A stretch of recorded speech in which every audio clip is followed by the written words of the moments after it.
Good morning everyone, presenting you our chosen company, which is the Unilever in United Kingdom. In this report, we will cover the Unilever's profile and their capital budget. Unilever owns over 400 brands with a turnover in 2020 of 51 billion euros. Unilever operates through beauty and personal care, foods and refreshment, and home care segments. The beauty and personal care segment provides skincare and hair care products, deodorants, and skin cleansing products under the Axe, Clear, Dove, Lifebuoy, Lux, Pond's, Rexona, Signal, Suave, Sunsilk, Tresemme, and Vaseline brands. The foods and refreshment segment offers ice cream, soups, bouillons, seasonings, mayonnaise, ketchups, and tea categories under the Ben & Jerry's, Breyers, Brook Bond, Hart, Hellmann's, Knorr, Lipton, Magnum, the Vegetarian Butcher, and Unilever Food Solutions brands. The home care segment provides fabric solutions and home care and hygiene products under the CIF, Omo, Persil, Domestos, 7th Generation, and Sunlight brands. Unilever plc was incorporated in 1894 and is based in London, the United Kingdom. Unilever's latest 12-month capital expenditures is 1.54 billion. It decreased in each of the last 5 fiscal years from 1.89 billion in 2016 to 1.54 billion in 2020. 5-year low of capital expenditure was hit in December 2020. This was driven by the impact of COVID-19. In relation to their property, plant, and equipment, Unilever don't have plans to construct property because they believe that their current facilities are satisfactory for their current business operations. Whereas on their plant and equipment, they purchase for about 251 million euros. For some reason, many of their sites require other forms of energy to power their equipment, so they need to go beyond buying renewable electricity and generate their own renewable power on site. Many of their sites are switching from fossil fuel-based energy systems like coal and gas to clean energy alternatives like wind, solar, and biomass. Where they don't produce their own renewable electricity, they make direct purchase agreements with large-scale solar, wind, hydro, and geothermal installations, and small-scale hydropower schemes. In addition, as part of their capital allocation, Unilever is developing their portfolio into high-growth spaces.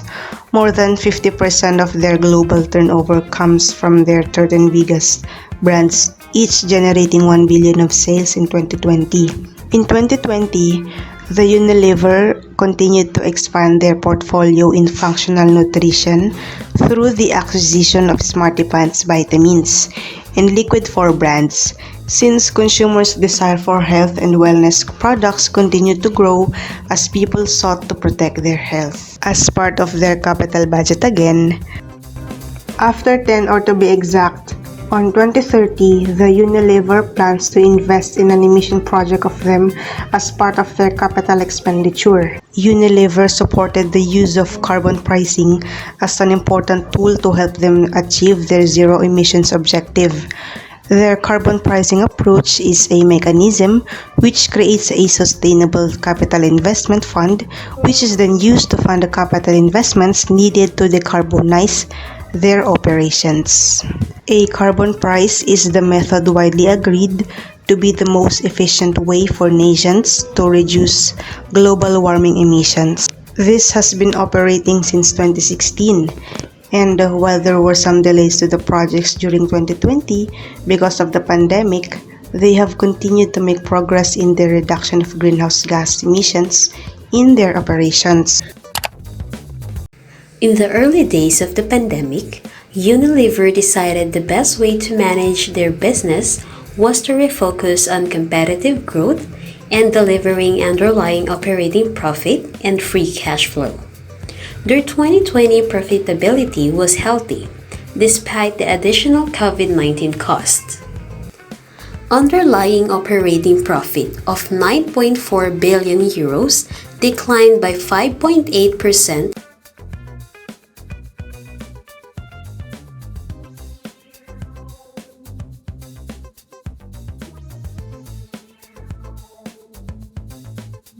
but rose by 0.7% at constant exchange rates. Meanwhile, their focus on protecting cash and keeping our operations running efficiently led to 7.7 billion euros of free cash flow. This increase of 1.5 billion euros was driven by favorable movements in working capital. As we increase our focus on payments from our customers, or the what we call receivables, and rephased our capital expenditure in light of the COVID-19. Unilever grew underlying sales by 1.9% in 2020, with volumes growing 1.6% and 0.3% from price. Category and demand patterns varied throughout the year and by market, driven by the differing status of lockdown restriction. For instance, in areas like home and hygiene and skin cleansing, there were surges in demand as consumers sought out products capable of helping in the fight against COVID-19.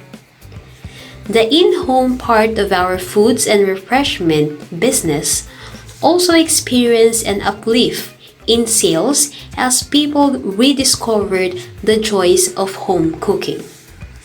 The group generated turnover of 50.7 billion euros, operating profit of 8.3 billion euros, net profit of 6.1 billion euros, and free cash flow of 7.7 billion euros.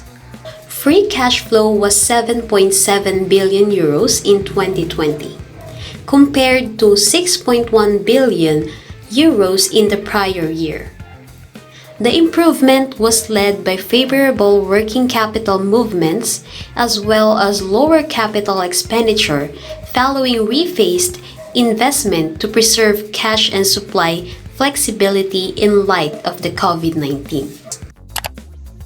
Cash flow from operating activities increased by 0.3 billion euros, primarily as a result of a 0.7 billion euro favorable working capital movement, partially offset by a decrease in operating profit of 0.4 billion euros. The working capital movement was driven by a focus on receivables with a cash inflow of 1.1 billion euros, as well as a cash inflow from payable, partially offset by a cash outflow for inventories of 0.6 billion euros due to an additional safety stock of high priority products and raw materials during the COVID-19 pandemic. Net cash flow used in investing activities was 1.5 billion euros compared to 2.2 billion euros in the prior year. Capital expenditure decreased following rephased investments to preserve cash and supply flexibility in the light of COVID-19. Net outflow from financing activities was 5.8 billion euros compared to 4.7 billion euros in the prior year. In 2020, borrowings net of repayments was 1.1 billion euros, higher than in the prior year.